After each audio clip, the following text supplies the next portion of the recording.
entrance hall flooring. So we're all locked down. We need to find things to do. So something that I need to do is a floor in there. So what we're going with is Amtico Smart Click weathered oak, which is this. Now, LVT, probably commonly more known for being stuck to the floor. Thinner planks, I believe. I've never done it before. Whereas this, although it's LVT, is more of your laminate sort of style, so it clicks together, and probably more suited for people like me, and probably you that watching, that it clicks together. It makes the installation a touch easier. So as we can see, that's sort of the method of the installation. Now, what we're going to do in here, so as you know from the previous video, I've not put the skirting boards on or the architrave around the door, and this is so we can run sort of the Amtico when I pick it up. So as you think, so here we've got to leave a 2mm gap, and then what will happen is the skirting board, so will sit on top like so, and cover up sort of the expansion gap, and in my opinion it looks much better than running sort of edging piece that would sit sometimes there. Obviously with this it will sit closer when I actually come to do it. So as you'll have seen from the intro, I have got rid of any lumps and bumps, concrete, things like filler paint that's fell on the floor from when we did the hallway. So I've scraped that up. It obviously looks a bit of a mess there, but it's not, it's just paint splatter. I've hoovered it all, scraped it, hoovered it again. So we've got a good base to start with.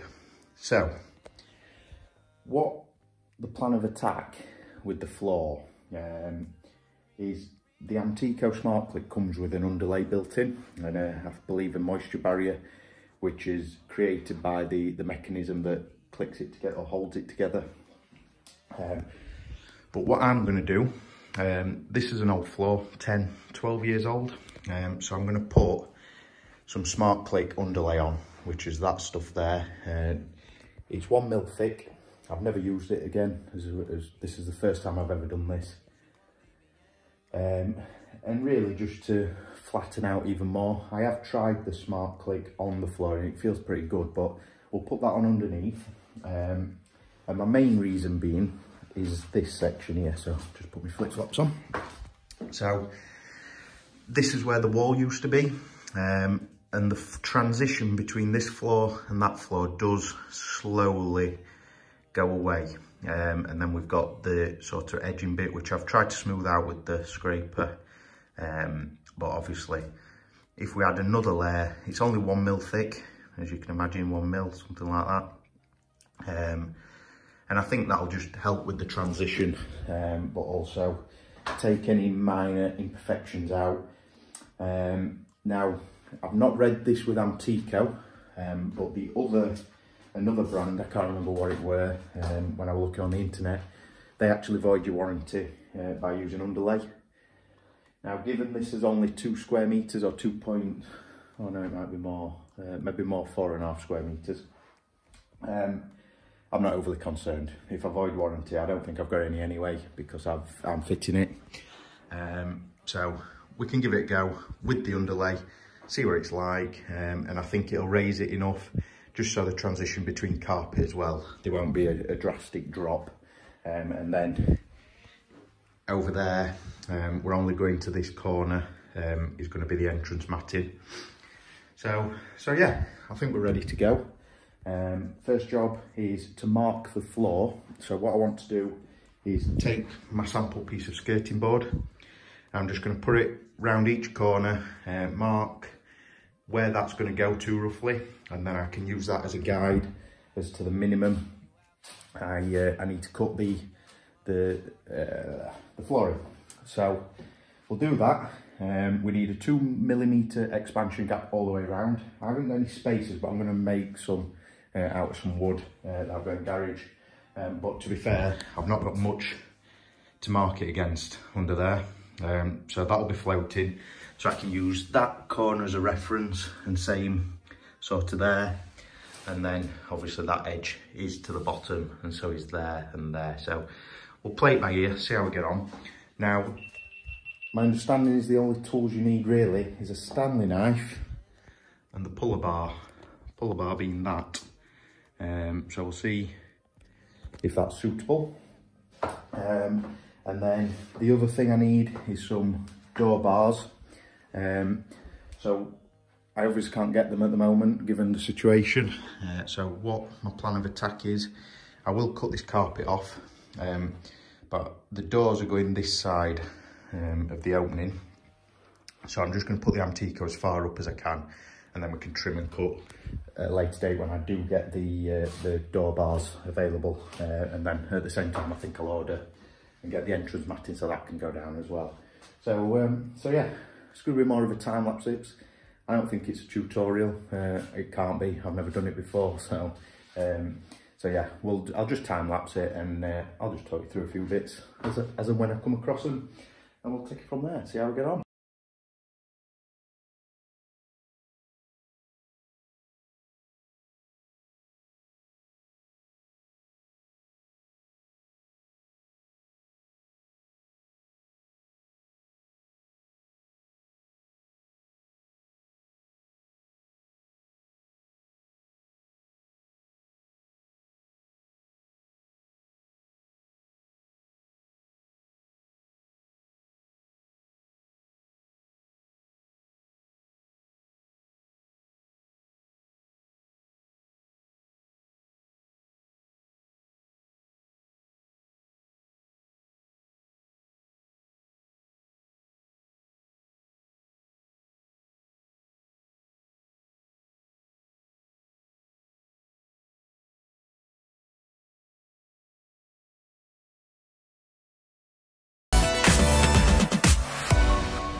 Day 2 or evening 2 of the floor. Got the most of it down yesterday. What I wanted to do is get the bulk of it down, and then it'll hold, and then we can sort the edges out. So I'm concentrating on this bit at the moment. Some of the more intricate cuts, but I've already done some, such as that one.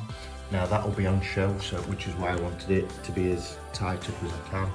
That's my little 2mm spacer that I'm using.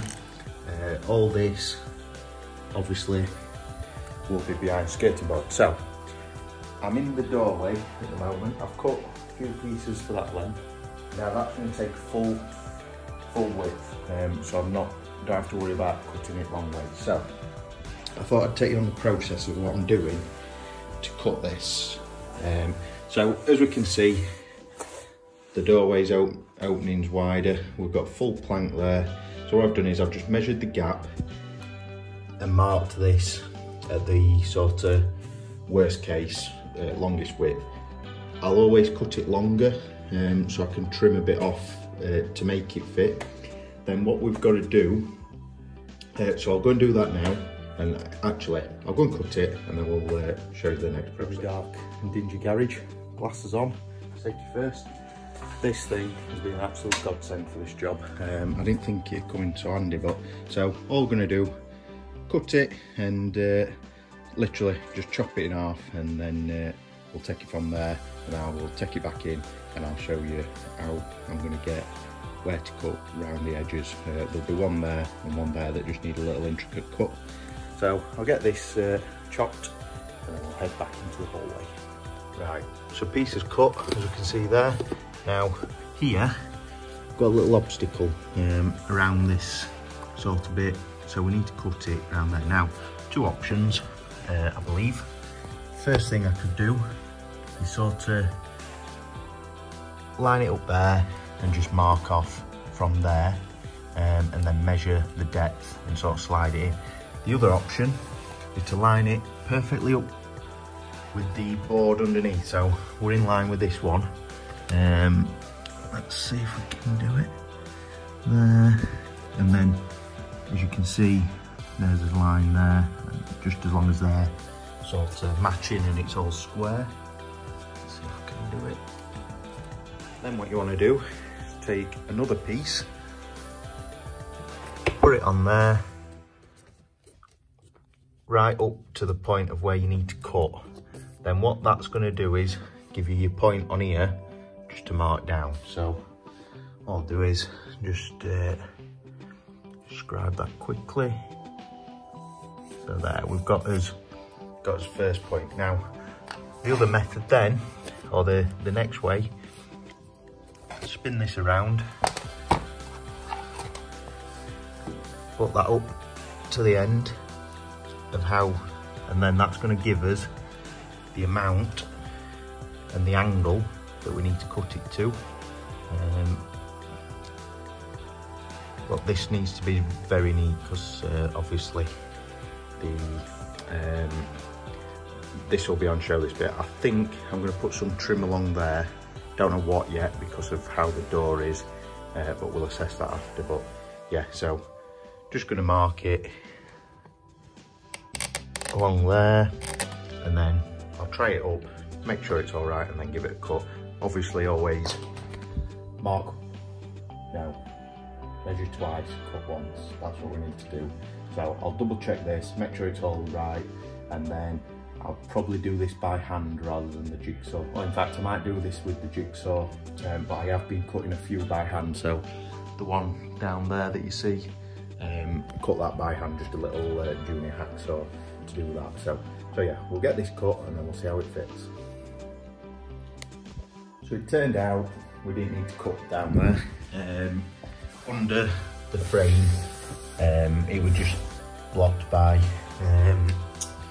a few bits of bruise block and stuff, so we cleared that out and we didn't actually have to cut that. So the actual overall floor were very minimal. We got the cuts there either side, and then it really was just a case of cutting it to whatever is required by measuring. It's looking good. So yeah, the door bars, so I could finish down there, were supposed to arrive today, but they come the wrong length, so I've had to change them, so I can't really finish down that bit off. But what we have got is the entrance matting, which is that, which is going to go there and finish that, and you sort of wipe your feet as you walk in. So that's what I'm going to do now, and then we'll hopefully pick this up. I think they said it would come, we're now Wednesday, so Friday they should come, so we can get that done. So I think to conclude the video, I'll run over my thoughts on the flooring. Was it hard?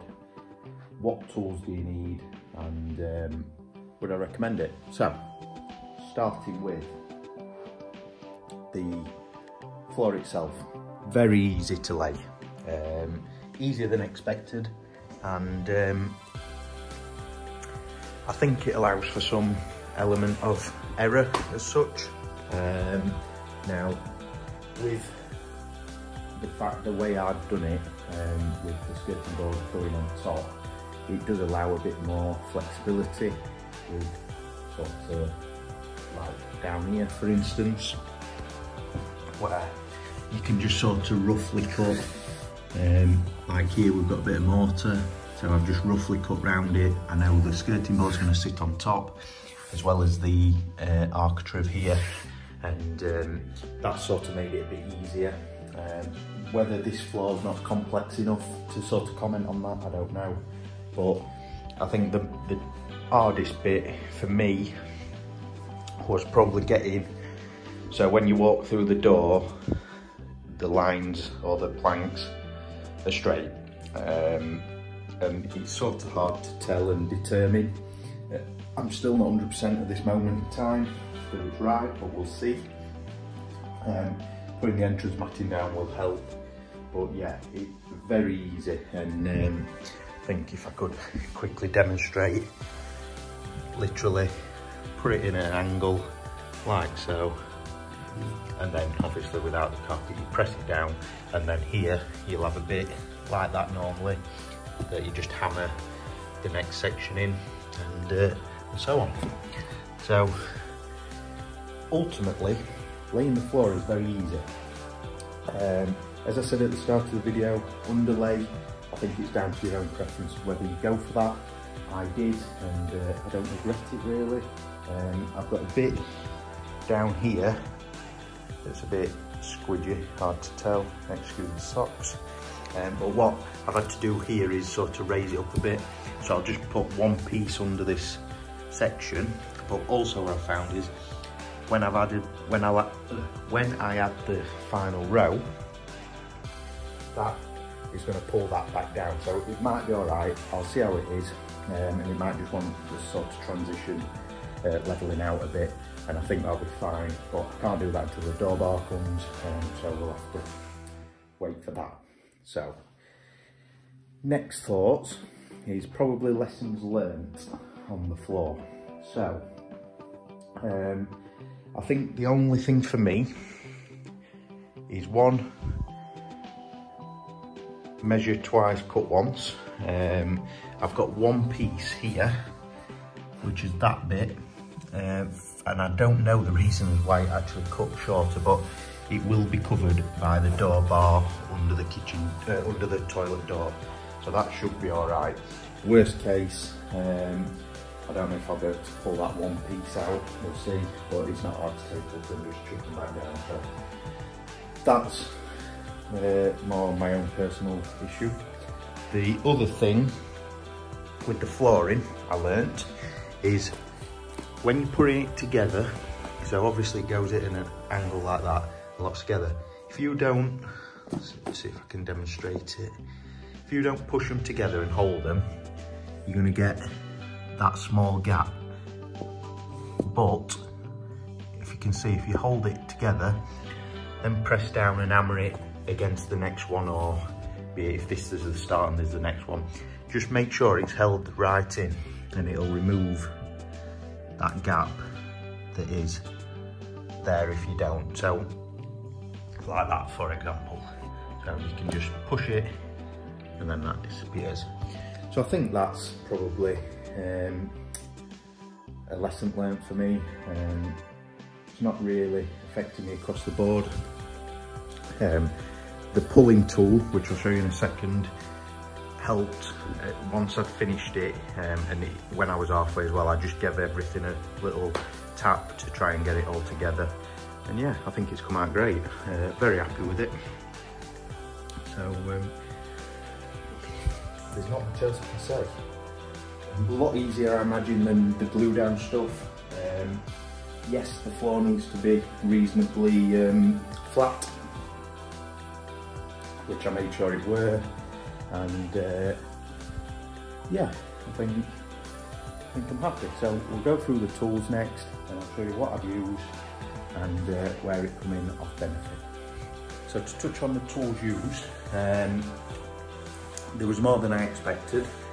Some weren't very good as I expected, others were brilliant. So here is the sort of tools I used, bar the mag saw, which is obviously in the garage. So to start, this was the first thing with the hammer. So I used this to get all the bits, rough mortar, any excess filler on the floor and stuff, just to try and smooth it out as much as I can. So yeah, they were useful for that. Set square and a pencil, I think that's a given to get square edge. Once you've measured it out, obviously using the tape measure. What I found in, as explained earlier in the video, like for that area, I was cutting them to roughly the right length, obviously to the longer side, and then doing the intricate stuff. So we're only cutting small bits off rather than larger bits. I just find it a bit easier to control and get the cut that you actually want. for such areas as that. So yeah, we use set square, pencil, tape measure. Tape measure useful for obviously cutting the lengths. So to cut them, I was of the impression, and I don't know if this is more for the non-click stuff and the normal glue down stuff, that you could cut it with that. Now, I did manage to cut it with a Stanley knife. However, the material is very hard, and it wasn't the easiest. So I packed in with that, and I used the mitre saw, because what they say is that you can score it and then snap it, which is, I did manage it, but I had zero control over where the Stanley knife going. Whether the blade's not strong enough, I'm not sure, but it was just loads easier to cut the bulk off with the mitre saw.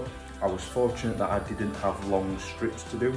However, I have ordered a table saw, and then for the intricate stuff, did by hand in the way I've shown earlier in the video for measuring, but then used a hand junior hacksaw to cut the small intricate bits, such as that again. So that was done by hand, measured, cut, and get the finish that we've got. So then the other tool is this pulling bar. Now, I probably wouldn't have bought this if I hadn't watched the Amtico tutorial for installation. And this, very simple, literally sits in there, and then all you need is your hammer, like that, and then just obviously tap it there. I don't want to do it, so I've got it all set up. And then that'll pull your flooring into place. Could I have done it without it? Probably not, to be honest. Things like that area, what I had to do with that is, as you saw earlier, that was its own piece, but I had to take that piece out and that piece, put that on, and then fit them all in, and then lift them back into place. Obviously you're not going to get it up tight then, because I couldn't get my fingers in that little area down there. So that was used to pull that in and lock the pieces in together. So as an overview, they're sort of the basic tools you need. You could do it without a mitre saw. Mitre saw is so helpful, as it has been with all this project, but you could probably do it with a sort of either a jigsaw or a normal circular saw if you wanted, and they're probably much easier. It sped it up loads and saved loads of time to do it. So yeah, they're the tools. So I'm going to call that it for this video, and I'll leave you with a little time lapse of fitting this entrance matting. Obviously, until the skating board goes on, that's going to sit in between the skating boards, not underneath it like the flooring. So yeah, I'm going to put that in place. I'll leave you with that. Thanks for watching. Please do like and subscribe, and go and check out for more behind the scenes over on Instagram, build_DIY_journey, and follow us as we transform this house into something I want to stay in forever. So thanks for watching, and I'll see you in the next one. Cheers.